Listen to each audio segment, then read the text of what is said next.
The boos hit him before the first snap. They rolled down from the upper decks like thunder raw, merciless, and echoing through the steel bones of Raymond Field. Ethan Cole stood on the 50-yard line, rainwater dripping from his helmet, feeling each shout pierce deeper than the cold wind ever could. A year ago, this same crowd had worshipped him. They'd painted his name across banners, called him the future of American football, the hometown hero who'd bring pride back to Midland University. Now, they wanted him gone. Sit him down already. Someone screamed from the bleachers. Another voice followed. You're washed up, Cole. Ethan didn't react. He couldn't. His jaw clenched so tightly that pain shot down his neck. Every muscle in his body begged him to fight back, to yell, to prove them wrong, but his heart was somewhere else entirely. He glanced toward the stands, scanning the rows until his eyes landed on the seat that used to be filled by one person who never booed. His father, the man who had taught him how to throw a spiral, how to take a hit, and how to get back up. But that seat was empty now, just like it had been all season. Cole, Coach Reynolds barked from the sideline, rain dripping from the brim of his cap. You've got one more quarter. One. Prove you still belong here or pack it up. Ethan nodded wordlessly, gripping his helmet. His fingers trembled not from the cold, but from the weight of everything he'd lost. He slid the helmet on and jogged back toward the huddle. The scoreboard glared at him like a judgment. Home 10, visitors 31. Fourth quarter, 12 o'clock left. The faces in the huddle told the story. His linemen stared at the ground. His receivers avoided eye contact. No one believed anymore. The air smelled like wet turf and despair. We're not done yet, Ethan said quietly. No one responded. The snap came fast and low. The ball slipped in his hands, and before he could recover, the defense swallowed him whole. Mud splashed up his jersey as his body hit the ground. Another sack? The crowd erupted in sarcastic applause. Nice one, hero, someone shouted. He picked himself up slowly, his knees aching, vision blurred by rain. The next drive was no better. A dropped pass, then a false start. Fans began to leave, umbrellas blooming like flowers of indifference in the gray drizzle. Every step Ethan took felt heavier than the last.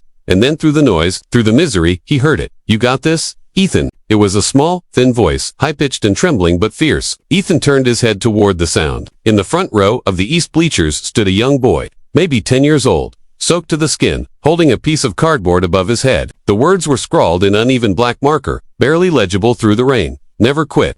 For a moment, the noise of the stadium vanished. Time slowed. The world around him blurred, except for that boy and that sign. Something inside Ethan shifted. It was as if that single phrase had reached into his chest and reignited a dying spark. He called the next play without thinking. The snap came clean, and this time, Ethan didn't hesitate. He dropped back, saw a gap, and ran for it. One defender lunged, then another, but he slipped through both. The crowd gasped. He dove forward for a first down. When he stood, something in the air had changed. The next pass was crisp, a perfect spiral, right into his receiver's hands. Then another. Rain poured harder. Thunder growled overhead. But Ethan moved like a man possessed. Each throw cut through the air like a confession. Each play another chance to rewrite his story.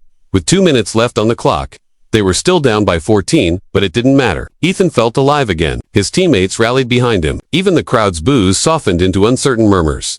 Last play, Coach Reynolds shouted over the storm. Make it count. Ethan nodded, breath visible in the cold air. The huddle broke. He looked to the sky, whispering, "For you, Dad." The snap came. Time seemed to slow. He stepped back, eyes locked on the receiver sprinting down the right sideline. The ball left his fingertips like a promise spinning through the rain. Bright under the lights, a single arc of hope.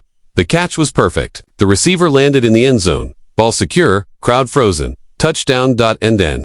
Just as the first cheer began to rise, Ethan's body buckled. He dropped to his knees, clutching his chest. The roar turned into a gasp. Helmets dropped, hands pointed. The scoreboard faded from his sight as darkness closed in. The last thing Ethan heard before the world went silent was that same small voice, breaking through the rain. Never quit. Ethan. The locker room was nearly silent, except for the faint hum of the fluorescent lights and the slow dripping of water from his hair onto the tile floor. Ethan sat on the wooden bench, elbows resting on his knees, his breathing shallow, his heart still pounded from the adrenaline or maybe from the fear that something inside him had finally broken. The paramedics had said it was dehydration, exhaustion, nothing more. But deep down, Ethan knew better. He hadn't just collapsed from the game. He'd collapsed under the weight of the last year. Coach Reynolds stood near the doorway, arms folded, watching him with a look that hovered somewhere between frustration and worry. "You scared the hell out of everyone out there," he said finally. Ethan looked up. "Sorry, Coach, guess I wasn't built to be anyone's hero tonight."